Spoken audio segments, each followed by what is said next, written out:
Today in this 2014 Toyota Tacoma, we're going to review and install the CURT Class III Trailer Hitch, part number 13323.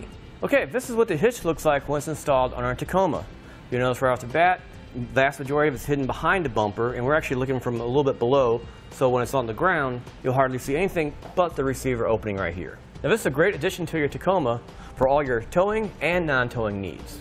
You're going to have a 2-inch by 2-inch opening, which is a standard Class 3 opening. And if we go farther back a little bit, you see your 1/2-inch hitch pin hole. On the bottom here, we have our safety chain loops. Nice and simple, and work with a wide variety of hooks that are out there. If we go further back to the cross tube here and the rest of the structure of a hitch, it goes out to the ends of the frame and it goes up in between the frame and the brackets for the bumper. This way, this is a no-drill application. This is definitely something you could do at home, in your garage, or out in the driveway. Now let's go ahead and cover the weight capacity of a hitch. By itself, it's going to have a 500-pound tongue weight, which is the weight that pushes down on the hitch, and it'll have a 5,000-pound pulling capacity. Now, if you add a weight distribution assembly, it does change them. You're going to get 550 pounds of tongue weight and 5,500 pounds of pull weight. Now, always double check with your owner's manual because this truck comes with different suspension and engine packages to make sure how much your particular truck can pull. Now we'll give you some measurements that help you in selecting some accessories, such as a ball mount, a bicycle rack, or a cargo carrier. From the center of a hitch pin opening to the edge of a bumper, it's going to be about 3.5 inches. And from the top of a receiver opening down to the ground, it's going to be about 19 inches. Next, we're going to show you how we install the hitch. Before we begin our install, let's get our truck ready. One thing that we're going to do is use a couple of jack stands to help support the bumper, because when we install the hitch, the bumper does come temporarily loosened from the vehicle. Let's start on the driver's side here. We're going to remove these two bolts here and here. And these three, 1, 2, and 1 towards the inside edge of the bumper, they'll get loosened up as much as possible but not removed. We'll do this on both sides of a truck. Now we'll use a 17mm socket to remove the hardware.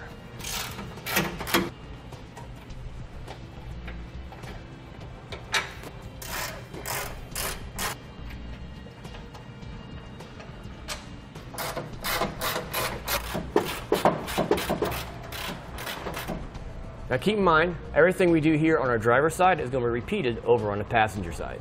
Next up, we need to clean out the threads at the bottom of a frame right here, because the hitch uses this as attachment points also. I'm going to use some spray lube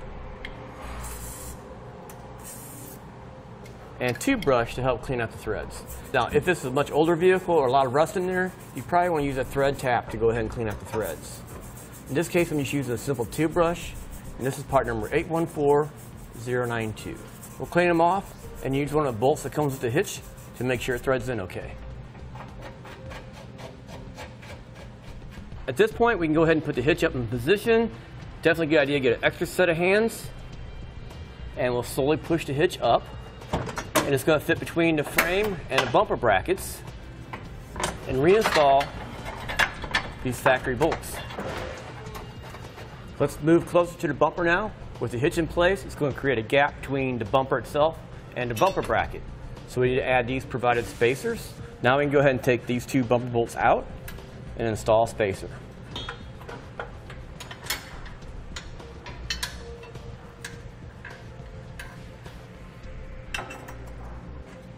Okay. We'll need to install 2 spacers per side.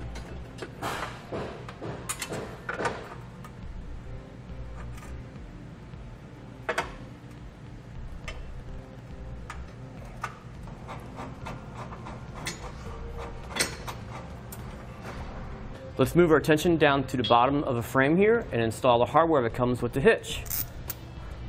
Metric bolt that will thread into these holes here, and a conical tooth washer. Now when you look at the washer, you'll see there's teeth on here. These always face towards the hitch. Put the bolts into place, get them started.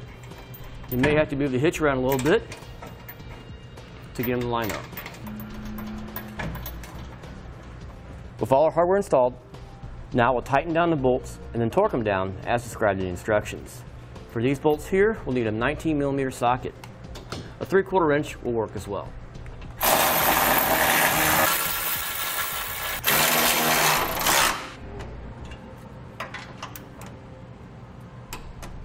Now finish it for the CURT Class III receiver hitch, part number 13323 on this 2014. Thanks for watching. Click the link in our description below to shop, learn more, or visit us at etrailer.com. And leave us a comment if you have any questions.